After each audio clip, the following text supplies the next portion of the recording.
You can't catch up because it's a slow process. So now what you have to do is try and gain extra brownie point. In after trying everything possible, if it still fails, it is still your right to get married to the person of your choice. Rasulullah said, if your parents are unreasonable, you're still allowed to get married to a person of your choice. And for sisters, of course you need to find somebody who will give you away as a wali protector. And for brothers, you don't necessarily need that. But in every society, I think stability is more important. So having somebody on your side is important.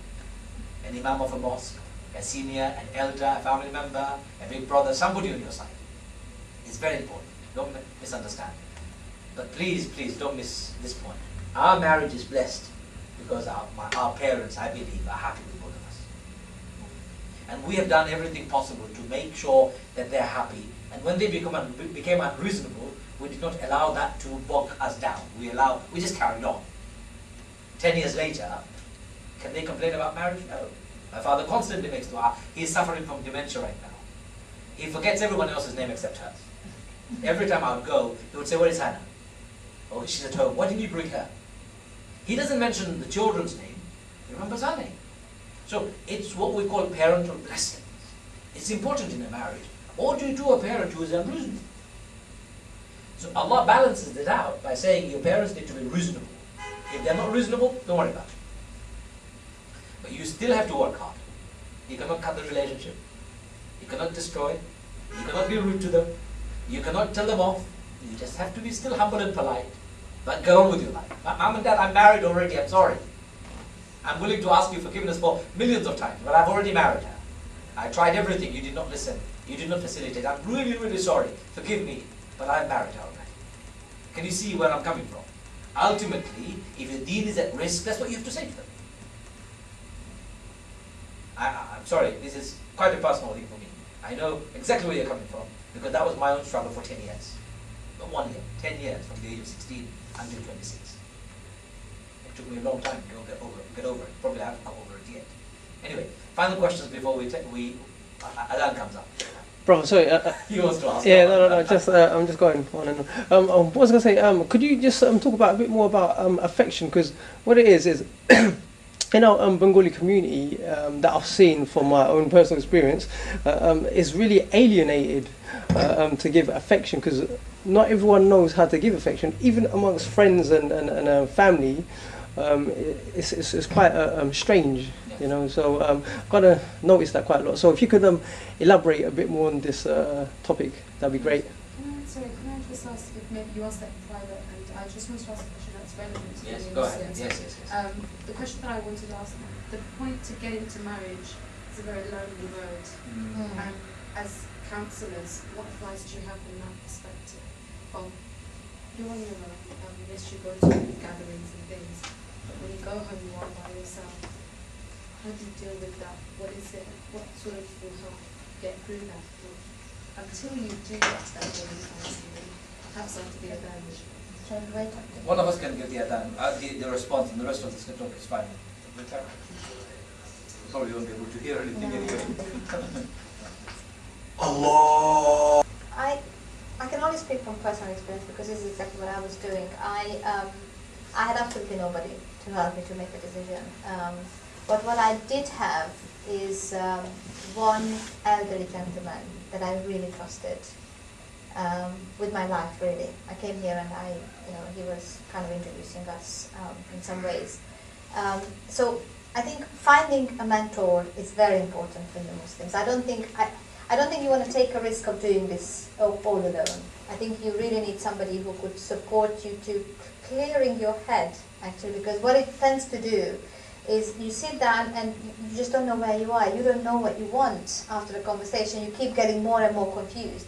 And obviously istikhara helps, keeping the focus of, once you make a decision and you pray for an answer from Allah. This is not about being in a limbo. This is about you know what you want, and if it's good for you, then ask Allah to facilitate that process for you. And if it's not good for you, then Allah will take it away. But I think more importantly, protecting yourself, protecting your heart, protecting yourself from getting into it, emotionally being drained and emotionally being taken away, even before the actual marriage happens, is very important. And you can do that in many, many ways. The purification of the heart, the tazkiyah, the zikr, the things that you can use for your own personal protection.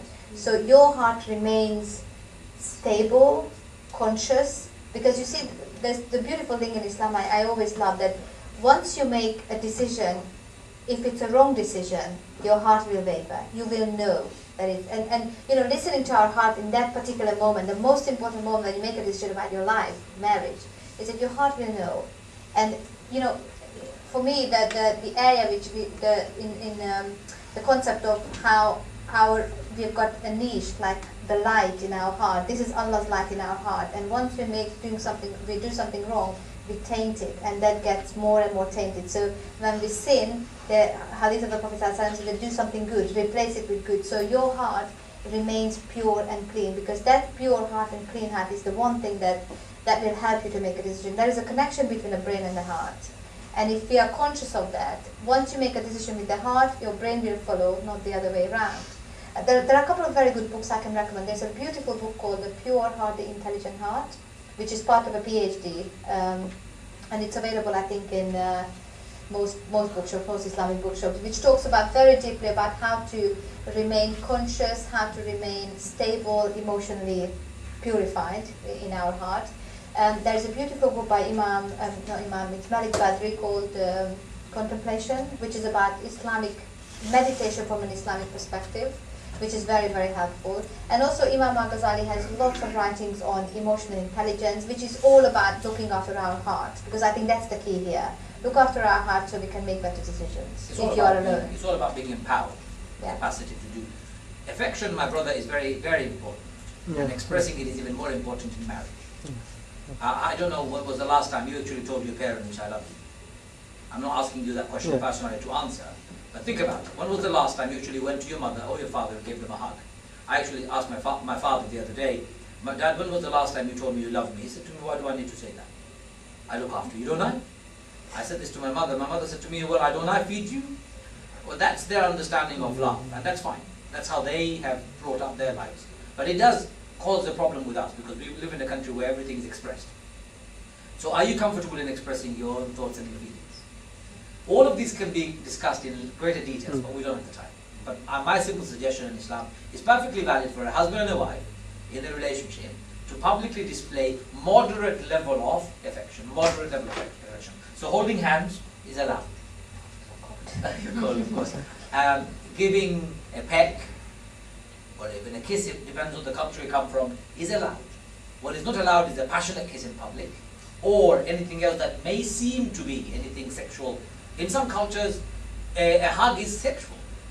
So we need to understand cultural context, we need to understand the sensitivities of people. But at the same time, we need to also not deprive ourselves of what is natural and what is halal Allah has permitted, and His Rasul Sallallahu Alaihi Wasallam, His Prophet, has practiced in his life. So just to finish off, we in our organization, Barefoot, we provide marital training program. If you haven't been, please do try and attend. We think it's beneficial.